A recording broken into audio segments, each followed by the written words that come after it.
Bom, vamos dar continuidade então ao nosso curso de capelania evangélica. Essa é a parte 4 do curso. Bom, nós estamos vendo aqui o surgimento da capelania. Nós vimos que nesse surgimento do serviço de capelania, nós estamos num conhecimento que está crescendo aos poucos, vimos aqui dentro desse conhecimento a questão do surgimento de alguns nomes, de alguns ofícios, até mesmo o surgimento da própria atividade do capelão, E aqui agora eu quero chamar a atenção para um personagem que vai nos ajudar a esclarecer um pouco mais sobre a essência da capelania, o que é a capelania e o que você pode fazer com essa ferramenta. Eu quero falar de um homem chamado John Wesley. John Wesley. Deixa eu tirar essa parte aqui e colocar o John Wesley. Eu quero falar um pouco de John Wesley. Se você não conhece a história desse pregador John Wesley, eu vou fazer uma recomendação para você conhecer, porque conhecendo a história dele, você vai conhecer um pouquinho da essência da capelania. E por que é importante você ter a essência da capelania no seu coração, nas suas atividades de capelão? Porque, através dessa essência, você vai prestar de forma correta o serviço que o capelão deve prestar. E nada mais nada além disso. Porque tem muitas pessoas que fizeram curso de capelania e não aprenderam a essência. E por não aprender a essência da capelania, elas também perdem o foco do que é ser um capelão. E você não pode perder o foco para que você faça de maneira correta. É muito simples, mas temos que ter esse conhecimento.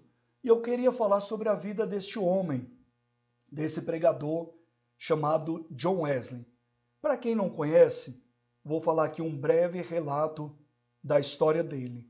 Ele era ligado às paróquias lá na sua cidade, Era um pregador católico e ele, por sua vez, como um bom sacerdote ligado à sua doutrina, seguia ali as orientações da sua doutrina e tinha como base de pregação a base da sua doutrina, Então, qual é a base da doutrina católica? Era a mensagem dele. Qual é a base da sua igreja evangélica? É a sua mensagem, É a mensagem que você vai propagar aos outros. É aquilo que você está aprendendo. E o John Wesley era um homem muito religioso, demais. Ele diz a história que ele era tão religioso que ele tinha sempre um sentimento que deveria até se castigar quando ele achava que estava no pecado. Dolorido isso, Não sei se vocês já viram aquelas religiões que a pessoa sai, dando chicotada em si mesmo, e essas pessoas sofrem, ou outras que pagam promessas e vão andando de joelhos ali, porque para, de certa forma, no entendimento deles, religioso deles, pagar aquela bênção que recebeu, eles acham que tem que pagar, Então, segundo o entendimento de cada religião, é aquilo que você vai expressar. E ele era uma pessoa que tinha uma expressão muito, terrível acerca de Deus. Ele achava que todo momento Deus estava castigando ele, etc. Até que ele conheceu um pastor que foi muito amigo dele. E esse pastor começou incansavelmente falar sobre a graça de Deus. Que, por sinal, muitas vezes, muito mal interpretada em muitas igrejas. A graça de Deus, ela é tão forte, ela é tão maravilhosa, que quando o apóstolo Paulo ele estava sofrendo as tribulações que ele passava, ele começou a orar a Deus para que se desviasse dele. Ele até chamou de espinho na carne. Ele falou, olha, eu orei a Deus 3 vezes para que se desviasse de mim esse espinho na carne. E aí muitos vão falar o que é espinho na carne, eu não vou entrar nesse mérito. Eu só quero falar o que está escrito lá, que ele orou para ser desviado esse espinho na carne, que representava grandes tribulações que ele estava passando. Depois o Senhor Jesus olhou para ele e falou, Paulo, a minha graça, ela te basta. E Paulo despertou, ele teve aquela revelação de Deus, o que é a graça. E quando ele despertou para a graça, ele falou, agora sim, eu passo tribulação, passo isso, passo aquilo, mas vou regozijando, alegre, porque eu tenho a graça de Deus. Em outras palavras, é claro, né? Não estou indo fiel ao texto. E esse pastor começou a falar dessa graça. John Wesley, a graça de Deus, assim, assim, assim. A graça de Deus, tal, tal, tal, tal, tal. Até que John Wesley se converteu ao entendimento do que é a graça de Deus. E aí então, John Wesley, ele todo entusiasmado, um novo homem, né? É como está escrito, aquele que está em Cristo, uma nova criatura ele se torna, né? Então ele ressurgiu nele um novo homem. E ele nessa empolgação, nessa fé e nesse entendimento agora, ele começou a pregar em várias paróquias. E todas as paróquias começaram a achar estranho. Que pregação é essa? O que esse homem está falando? E começaram a questionar. Aqui você não prega mais. Aí era expulso de uma, de outra, de outra, de outra, até que formaram um concílio. Nesse concílio chamaram ele, John Wesley, vem aqui. E aí falou, olha, o concílio toma uma decisão. Nunca mais você vai pregar em nossas paróquias. E ele virou para esse concílio, vai aparecer até uma imagem aqui, e ele disse assim, o mundo é a minha paróquia. E aí o que ele fez? Olha aqui na imagem, o mundo é a minha paróquia. Ele começou a pregar nas ruas, nas praças, e grandes multidões paravam para ouvir o pregador, o evangelista John Wesley, este novo homem, este novo membro do corpo de Cristo, cheio de fé, cheio de emoção. Bom, isso é um breve relato da história dele. Não vou falar como eu passei a história de Martinho de Tours, por exemplo, né? Mas eu vou dar uma dica para você conhecer a história dele. Você pode assistir esse filme aqui, ó, que vai passar agora no slide. Aqui é uma capa de um DVD, tá vendo? O Wesley. Esse filme está gratuitamente postado no YouTube. Você pode assistir, até assista hoje mesmo, se você quiser. Te garanto que você não vai se arrepender. É uma história muito forte, é uma história que vai mexer com você e vai te inspirar a pregar o evangelho. O nome do filme é Wesley. Tem vários filmes de John Wesley, viu? Mas não erra não. Esse filme aqui eu acho o melhor. Eu já assisti uns 3 e eu gostei mais desse. Wesley. Aí você coloca lá, esse filme foi pela Graça Editorial. Graça Editorial. A Graça Editorial é daquela igreja do missionário R.R. Soares, tá? Aí você vê lá o filme Wesley, Graça Editorial. Aí você vai no filme certo e assista, você não vai se arrepender. Bom, dito isso, depois de ter dado essa dica, eu quero dar mais uma dica sobre este pregador também, logo depois do que eu vou falar aqui. Bom, John Wesley, quando ele começou a pregar de forma itinerante, como você pode ver nas imagens, grandes multidões, milagres aconteciam, e ele se tornou uma pessoa muito conhecida. E ele foi capelão, é isso mesmo. John Wesley foi um dos capelães mais intensos da história da capelania, mais fervorosos da história da capelania. John Wesley, ele passou a ser capelão em um presídio cuja lei era muito cruel. Tinha um presídio a qual ele era capelão, e ele era capelão oficial, viu? Ele foi instituído lá por aquela instituição naquele presídio. E nesse presídio tinha uma lei, a lei da pena de morte, onde o condenado à morte, ele passava por um corredor chamado Corredor da Morte. Você já deve ter ouvido sobre isso, né?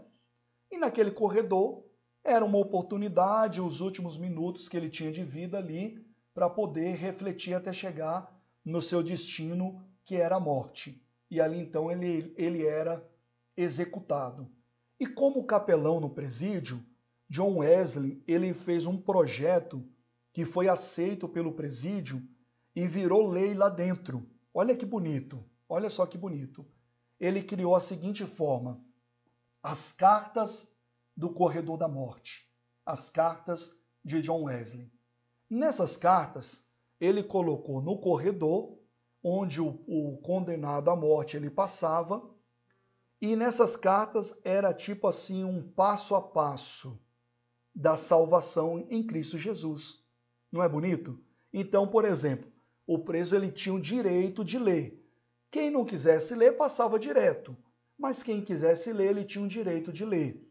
Então, para ler, aí já se ganhava um tempo, né? Então pense comigo, uma pessoa condenada à morte, ela ia ler aquelas cartas, porque, a não ser que ela não quisesse mesmo, mas a maioria eu acho que leu, porque era um tempo que ganhava mais para refletir sobre a vida, enfim, era um tempo que ganhava mais.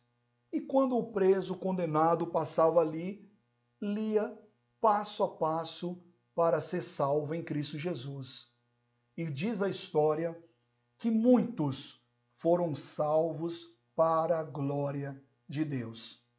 Muitos aceitaram Jesus e depois sofreram a condenação, mas muitos foram salvos. Os que são da fé creem assim.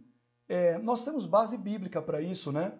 Nós temos, por exemplo, aquela parte que um preso também condenado à morte, ele estava ao lado da cruz de Cristo, e ao lado da cruz de Cristo, que também Jesus estava sendo condenado à morte, né? Ao lado dele falou: olha, lembra-te de mim quando chegar no paraíso. E aí então Jesus falou para ele a seguinte palavra, falou bem assim: olha, hoje mesmo você estará comigo no paraíso. Eu te faço uma pergunta: esse condenado à morte, que estava ali ao lado da cruz de Cristo, ele foi salvo? Sim, obviamente, mas pare para pensar nas circunstâncias. Ele foi salvo de que forma? Ele não foi batizado, ele não congregou em nenhuma igreja, em última hora ele foi salvo.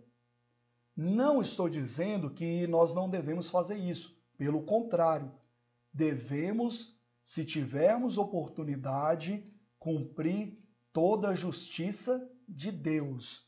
Quando João Batista ele foi batizar Jesus, por exemplo, João Batista questionou, falou: eu preciso ir a ti, você que vem a mim? E Jesus falou: convém cumprir toda a justiça de Deus. Ele próprio foi lá e foi batizado. Mas tem casos excepcionais que a pessoa tem condições de ser salva sem ser batizada, por exemplo, sem seguir uma doutrina, por exemplo. Em último momento, ela tem condições de ser salva, naquele momento Deus dá oportunidade a ela e ela pode ser salva. Lembra-te de mim quando chegar no paraíso. Jesus lembrou e falou: hoje mesmo você estará lá. Ou seja, ele foi salvo. Então tem base bíblica para isso. E como capelão, John Wesley então passou a percorrer alguns presídios com vários projetos. Ele se tornou um capelão na área dos presídios. Na área dos presídios. Ele se tornou tipo um especialista nessa área dos presídios, tá? Depois, ele saiu do cargo oficial, onde provavelmente ele era até assalariado, talvez, né? E passou a ser voluntário, porque o ministério dele cresceu muito também. Então, ele não tinha mais como ofício só ser capelão ou pregador itinerante. Agora, John Wesley, ele, numa fase da vida dele, se tornou um dos grandes nomes do evangelho, né, dos grandes pregadores. E aí, então, ele se tornou um capelão voluntário. Mas durante toda a vida dele, ele continuou sendo um capelão. Durante toda a sua vida, um capelão voluntário, exercendo então a capelania evangélica. E aqui vem a segunda dica que eu quero dar. Nessa dica, eu quero falar sobre os escritos dele sobre a capelania prisional. Os escritos dele se encontram na internet. Eu vou postar no grupo, tá?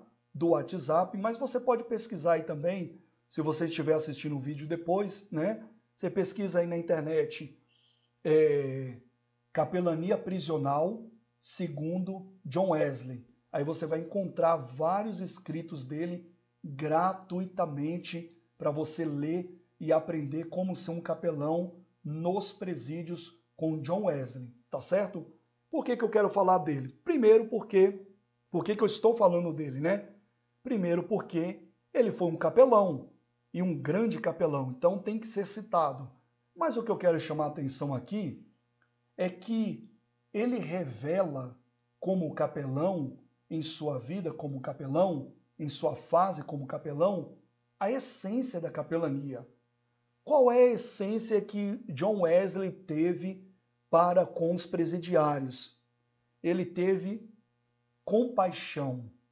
Compaixão, guarda essa palavra. Compaixão. Compaixão é quando você se compadece de outra pessoa. Eu tenho certeza que várias vezes você já pediu a Deus para ter compaixão de você, por exemplo. Por quê? Porque você sentiu que pecou, né? E aí você então orou a Deus. Deus, tenha compaixão de mim. Não é assim que você fez? Tenha compaixão. Para quê? Para que Deus se compadeça de você, não olhe para os seus erros, não olhe para o seu pecado e perdoe os seus pecados. Para que Deus ele te perdoe. Não é assim que você pede compaixão a Deus? Eu peço a Deus compaixão todos os dias. Eu falo, Deus, tenha compaixão de mim, tenha piedade de mim. Por quê? Porque eu conheço que sou pecador e por isso necessito do perdão do meu Deus. Eu necessito que ele me perdoe. Não é assim? Então, o que ele teve foi compaixão. Ele olhou para aqueles presidiários e ele olhou com compaixão.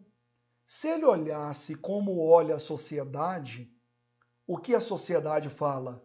É melhor o bandido morto do que vivo. Não é assim? Não tem um ditado que é assim? É melhor o bandido morto do que vivo. Então esse é o sentimento. Por exemplo, hoje é assim. Hoje o sentimento quase que geral é assim.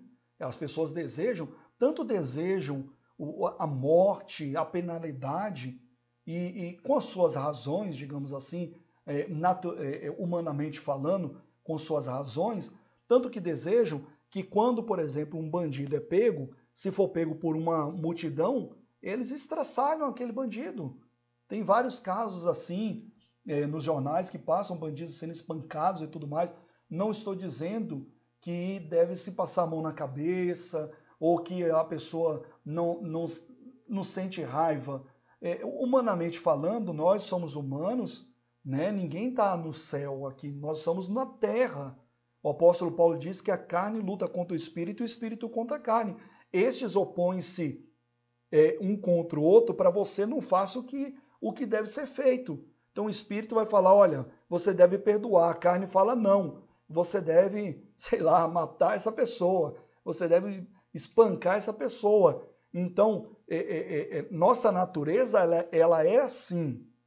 Mas quem decide ter, em algum momento, o olhar de compaixão, não vai levar em consideração o que a pessoa fez ou o que ela é. Guarde essa palavra. Aquele que decide, então, em algum momento da sua vida, você vai decidir ter compaixão. Algum momento você vai decidir. E quando você decidir, você não vai olhar para o que aquela pessoa fez ou o que ela é. Por exemplo, para Deus ter compaixão, ele tem que desconsiderar todos os seus pecados, olhar para o sangue de Jesus Cristo e te purificar de todos esses pecados. Então ele teve compaixão de fato. Verdadeiramente você sai daquela oração perdoado em nome de Jesus. A mesma coisa é, se você for num presídio, por exemplo, você não deve chegar lá, esse bando disso, bando... Não, se você decidiu ir, você vai ter que mudar o seu ponto de vista e olhar com compaixão. Olhar para a pessoa, o ser humano que está ali. O grande evangelista que aquela pessoa pode se tornar. O grande pregador que aquela pessoa pode se tornar. Um grande homem de bem para a sociedade que aquela pessoa pode se tornar. E você vai trabalhar em cima disso, com compaixão, ignorar, esquecer tudo aquilo que aquela pessoa é, tudo aquilo que ele fez, e se compadecer dela, pregar o evangelho para ela. Então, a história de John Wesley nos revela na capelania, como um bom capelão que ele foi, a compaixão. A compaixão. Porque ser condenado à morte, naquela época, não era para os bonzinhos. Era para pessoas cruéis mesmo. Era para pessoas que a sociedade estava desejando realmente que eles morressem. Alguma coisa de mal eles fizeram. Mas John Wesley teve que mudar o seu ponto de vista e não olhar como todos estavam olhando e olhar com compaixão. A compaixão é a espinha dorsal do serviço de capelania. A compaixão é a espinha dorsal do serviço de capelania. Sem compaixão, você não conseguirá exercer a capelania. E você pode exercer a capelania de diversas formas. Eu vou colocar aqui, por exemplo, no presídio. Lógico que nessa aula inicial aqui, nós só vamos passar um pouquinho por cima, tá? Mas lá nas próximas aulas, nós vamos aprender um pouquinho mais a fundo sobre as questões técnicas de cada área de prestação de serviço como capelão, tá bom? Então, por exemplo, você pode, como você viu, a capelania, ela não depende da capela para você prestar esse serviço de assistência religiosa. Você está conhecendo agora, nessa fase do curso, que a capelania, para você prestar uma assistência religiosa, você tem que ter compaixão, e ter compaixão, você tem que mudar o seu ponto de vista, muitas vezes, porque também é fácil você ter compaixão de uma pessoa que está sofrendo com uma enfermidade em um hospital, porque aquela pessoa, para a sociedade, é um cidadão de bem que está ali sofrendo com a enfermidade. E todo mundo tem compaixão dela. Mas a sua compaixão no seu interior cristão deve também ignorar certas atitudes que pessoas são julgadas também pela sociedade, como no presídio, né? Então, dentro dessa fase que nós estamos vendo, nós estamos conhecendo que existem várias áreas da capelania. Você pode exercer a capelania nos presídios, você pode exercer a capelania também nos hospitais.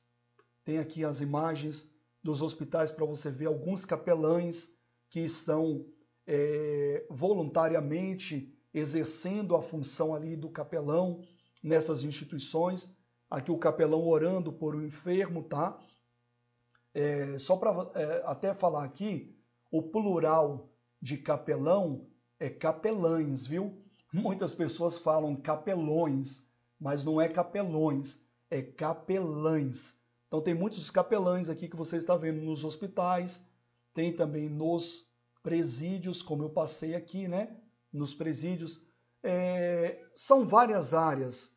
Poderia colocar aqui escolas, orfanatos, asilos, etc. e etc. São várias áreas. Na verdade, a capelania pode ser exercida em qualquer instituição, seja ela pública ou privada.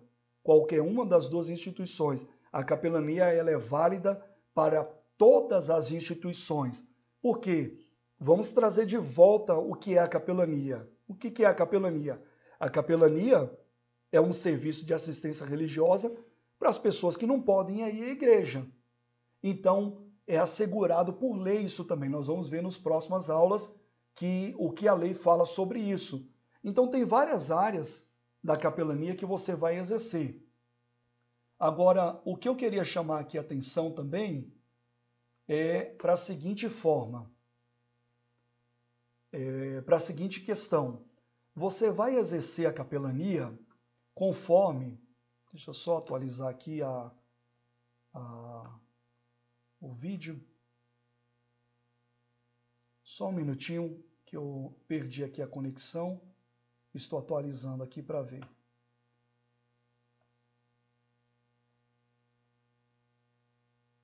Ok. E para você exercer a capelania, só puxando mais um assunto aqui dentro dessa fase do curso que nós estamos vendo, para você exercer a capelania, você, como capelão, não necessariamente você vai em todas as instituições. Não necessariamente. Você não precisa sair indo em várias instituições como uma pessoa que não tem um destino, né? Não, agora que eu sou capelão, eu vou no presídio, eu vou no hospital, eu vou nisso, eu vou naquilo outro, eu vou naquilo. Não, você sabe que tem várias áreas, mas existe uma questão, uma regra, que é uma regra até bíblica, que Deus dá dons aos homens. Então, você tem que entender que para você exercer a capelania, você precisa ter, não é o dom que eu vou falar que você precisa ter o dom, você precisa ter uma direção. Porque tem muitas pessoas que interpretam também o dom, né, de forma, digamos assim, equivocada. Não, eu tenho que ter o dom de curar para poder ir no hospital, o dom disso, de libertação para poder ir num presídio, o dom... Não, não é isso. O que você precisa ter é a direção. Tem pessoas que depois que fizerem um curso de capelania, elas vão ter uma forte vocação para ir nos hospitais, por exemplo. Outras, essas mesmas pessoas, às vezes, não vão ter o mesmo, digamos assim, entusiasmo ou chamado de ir num presídio, por exemplo. Então você tem que buscar a direção correta para você exercer em alguma área da capelania. O que você tem que aprender aqui agora é que há muitas áreas para você exercer a capelania, como, por exemplo, a capelania pós-catástrofe. A capelania pós-catástrofe, no ano de 2011, que foi o ano que caíram as Torres Gêmeas, né? Se eu não me engano, foi 2011, né, pessoal? Me corrija se eu estiver errado, me desculpe se eu estiver errado, que não vai ter como voltar atrás. Depois que teve aquele ataque às Torres Gêmeas lá nos Estados Unidos, a capelania nos Estados Unidos cresceram 500%. Veja, quantas pessoas se tornaram capelães para socorrer as pessoas devastadas por aquela catástrofe. Completamente devastadas. Quantas pessoas? E olha só o que eu vou te falar agora.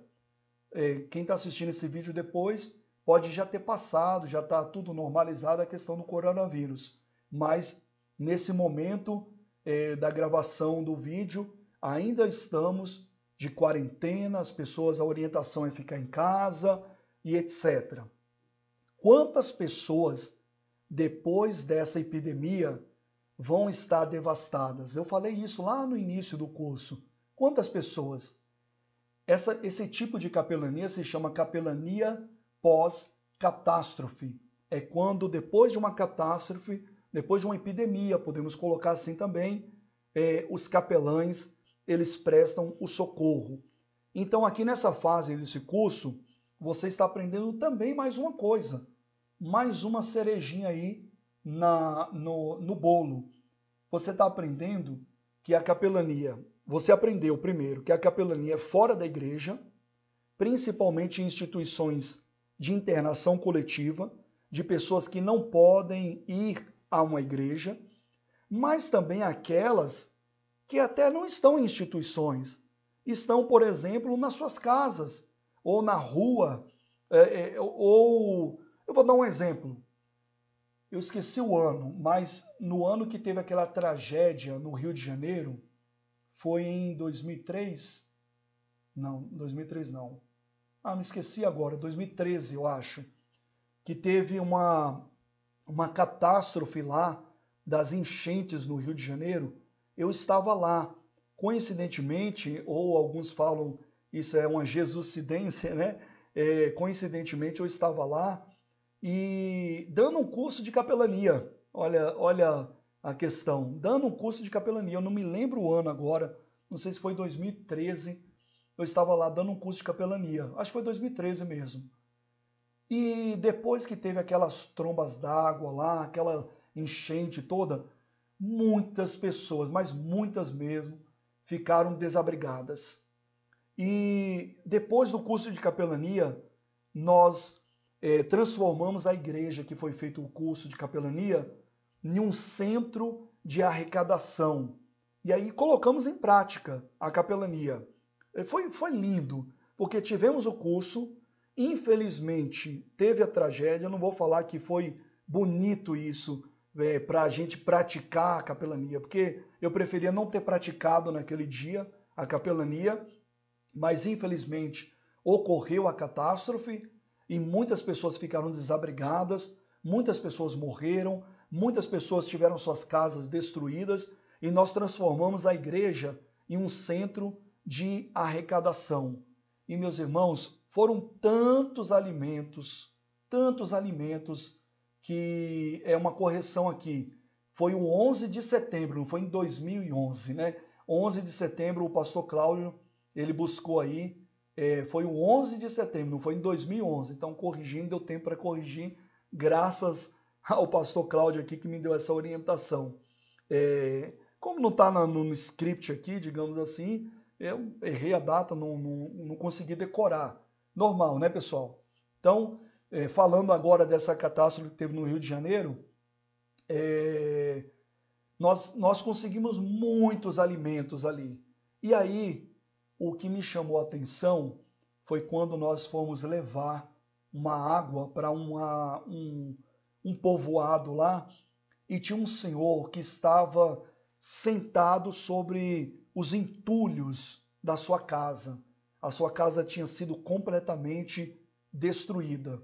E ele com aquele olhar perdido, sabe quando a pessoa fica com um olhar distante, que ela não está enxergando ninguém ali, com toda a razão, é claro, né? Um pastor que estava comigo bateu nas costas dele, chamou ele e falou: "O senhor aceita um pouquinho de água?" E deu uma garrafa de água para ele, uma garrafinha PET, né? E aquele senhor começou a chorar. E eu pensei comigo, eu falei: "Meu Deus, por que esse senhor está chorando tanto? Eu sei que tem falta de água, mas, né? Ele está chorando muito. Não vou falar não é para tanto, mas está chorando demais." Aí ele falou, quando ele conseguiu falar, né? Ele falou: "Olha, eu estou aqui, perdi minha esposa, perdi o meu filho, perdi minha casa. E só sobreviveu, acho que alguns parentes dele lá." E ele abaixou a cabeça e ele falou assim para Deus, ele até murmurou, ele falou: "Deus, nessa hora, cadê o Senhor? Cadê alguém que vem aqui me dar pelo menos um copo d'água?" Quando ele terminou de falar essa palavra, o pastor bateu nas costas dele e deu a garrafa com água para ele. Aí quando ele falou isso, todo mundo ficou emocionado, eu fiquei emocionado, como me emociono até agora, lembrando disso depois de tantos anos, me emociono ao lembrar disso também. Então, lembra da essência da capelania? É a compaixão, né? E agora nessa fase nós estamos vendo que existem várias maneiras de você exercer a capelania. Pós-coronavírus será uma delas, né? E outras mais também, áreas que não é na internação coletiva, mas que necessita de um serviço de um capelão, que necessita de que alguém vai lá prestar uma assistência religiosa. Então você tem que saber que existem várias maneiras, várias áreas para você atuar como capelão. Como também existe várias maneiras, eu falei agora há pouco, várias maneiras. Você pode levar, por exemplo, alimentos, né? Você pode... Lógico que a base de tudo é você levar a palavra. É assistência espiritual. É a base de tudo. Mas você pode também levar alimentos, Você pode, tem capelães, por exemplo, que eles fazem um trabalho tipo aqueles doutores da alegria, não sei se você já viu falar, eu cito sempre eles porque é o mais famoso que tem, que eles levam a diversão, contam coisas engraçadas, e as pessoas dão risada e tudo mais. Imagina, num ambiente de tristeza, você conseguir ganhar um sorriso de uma pessoa, a pessoa cair na gargalhada ali, é algo tremendo. Você pode fazer isso, você pode levar música, instrumentos musicais, você pode fazer isso também. Há várias maneiras, a capelania é muito ampla, a capelania é diversificada, e você tem que pedir a direção a Deus. Eu comecei falando isso, e vou terminar nessa aula falando isso, nessa parte aqui falando isso.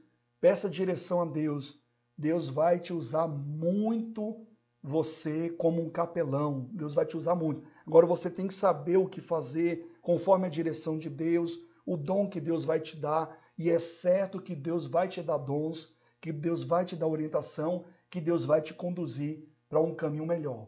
Tá certo? Vamos à próxima aula.